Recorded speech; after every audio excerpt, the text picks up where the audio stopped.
So I'm not just gonna sit here and lollygag and act like I'm not the greatest driver that's ever been conceived or built by whoever's upstairs.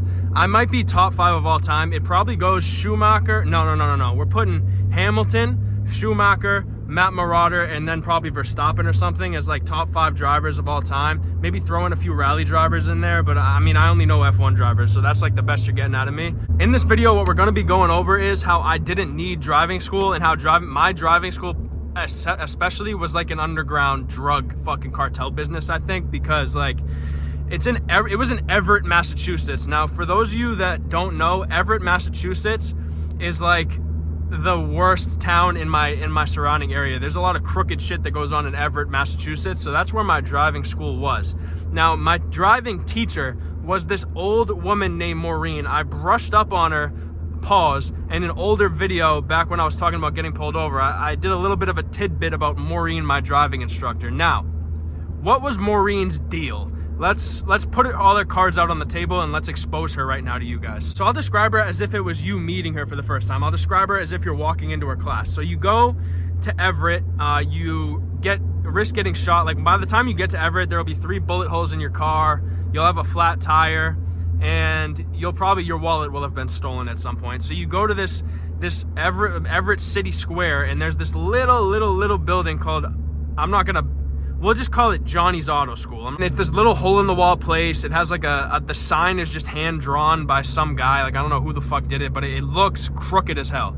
So you walk in there, it smells like cigarettes, obviously. I mean, that's a given. It's really hot, there's no AC, and the bathroom door was open, and I glanced into the bathroom, and it was like top 3 dirtiest bathrooms I've ever seen. And I've been inside gas station bathrooms in Boston. I've been inside gas station bathrooms in fucking Montreal, and they don't even compare to how dirty fucking Johnny's Auto School was.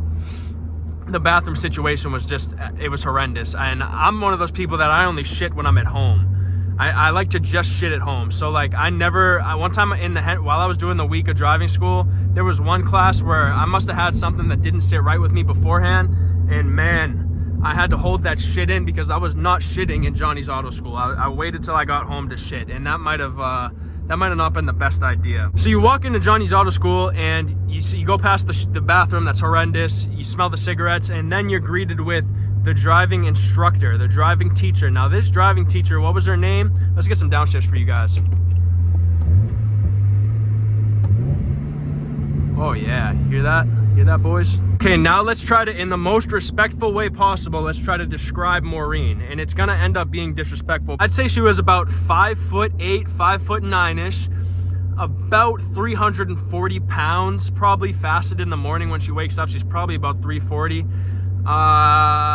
35, 40, 50% body fat, maybe 60% body fat, long brown curly hair with blonde highlights, a lot of makeup, especially around the eyes. Like her eyes, she looked goth basically, but she wasn't even trying to look goth, so that's how you know it was bad. She had the craziest woman smoker's voice I've ever heard in my life. Like as soon as I came in, she was like, "Let me see your permit, kiddo." And just by doing that, I almost just blew out my vocal cords. So that voice is probably gonna happen only a few times in this video. But stupid old me, I lost my permit before going to driving school, like the week before. So I didn't have a permit when I got in there. So Moren blacked on me, bro. Like she was getting so crazy with me, like giving me passive aggressive comments about not having my permit, which is understandable because like if you go to driver school, you gotta have your fucking permit, and my dumbass didn't have it. All I had to do was show her my go-kart highlights when I was around 14, 15 years old that my dad filmed when I was at RPM Raceway in Long Island.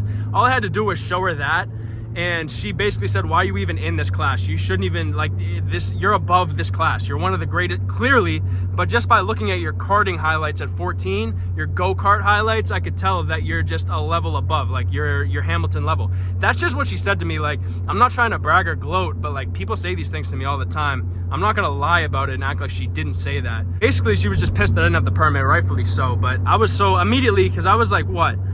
15, 16-ish at this time, so she scared the shit out of me when I was 16, because I don't know, anytime someone has a smoker's voice, it really throws me off. All we did in this fucking driving class was just watch videos of car crashes And that was basically it. We would just watch car crash videos for like 5 hours straight and just bullshit. Like, I had a few kids that I went to high school with that were in my driving class, so I just talked to them the whole time. Then we'd get like an hour-long lunch break, so that was pretty cool. I'd go to this fucking Brazilian place called Santana's. I don't even know if that's the name. It could be like Santana Angelo's or some shit, but I think it's just called Santana's.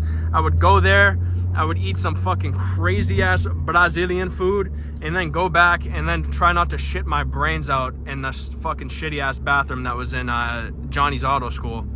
So we kind of already did our case study on Maureen. She was just a psychopath, and she told us a story about how one time she got, because she used to be a crackhead, but like apparently she wasn't anymore, even though I think she was probably fucking lying about that. I bet she was a crackhead, but still. But I mean, I don't want to judge her. Like, maybe she wasn't a crackhead, but she had crackhead tendencies, and sometimes it looked like there was a little powder on her hands and on her upper lip and shit. So I was a little bit sketched out about that. But she told us one time that back in like the 80s in Revere, Massachusetts, she was smoking cigarettes and getting so high off cocaine, and she got like crossed on cocaine and alcohol. This is what she told us.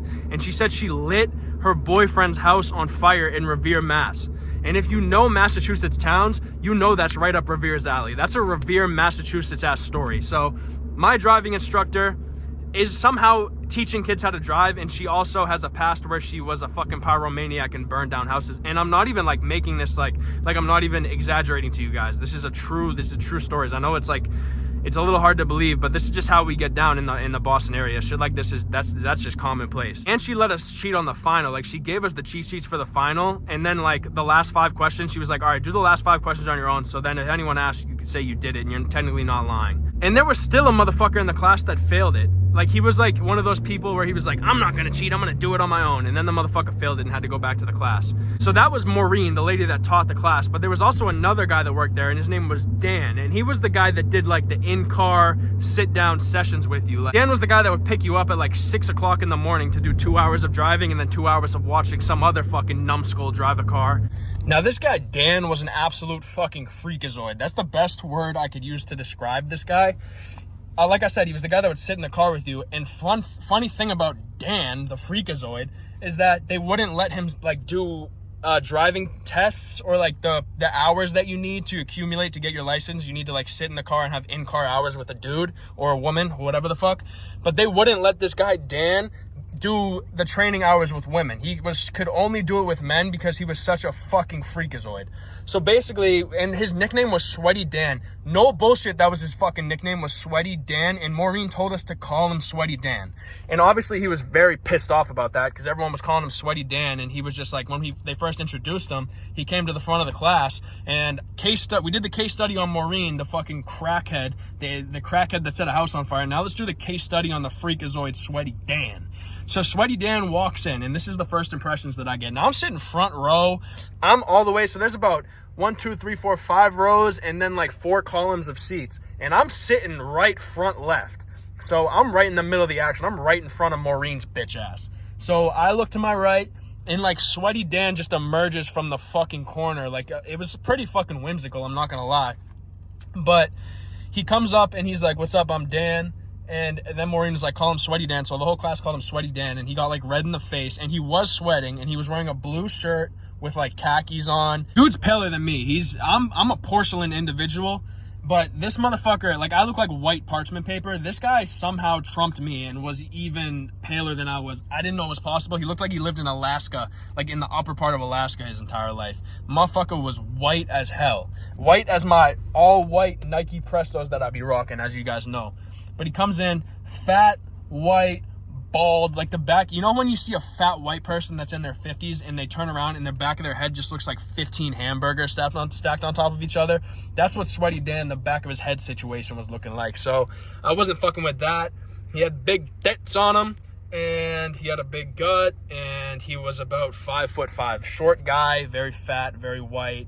And he was sweating. He was fucking soaked. His armpits were sweating, and he had like chest sweat, which is nuts because he was just, but it was hot in there, so I'll cut him a little bit of slack. But they wouldn't let Sweaty Dan go with the girls because like he had multiple complaints with girls, like telling him he was a fucking freakazoid, like how I said. But I did my in-person driving with Sweaty Dan, and he wasn't really like, he did some weird shit where he was like, I was talking to this girl at the time, and he like knew somehow the girl I was talking to, and he knew that I was talking to her, and he like was saying how she was cute, and this motherfucker was like 50 and I was in high school, so that was just weird in and of itself.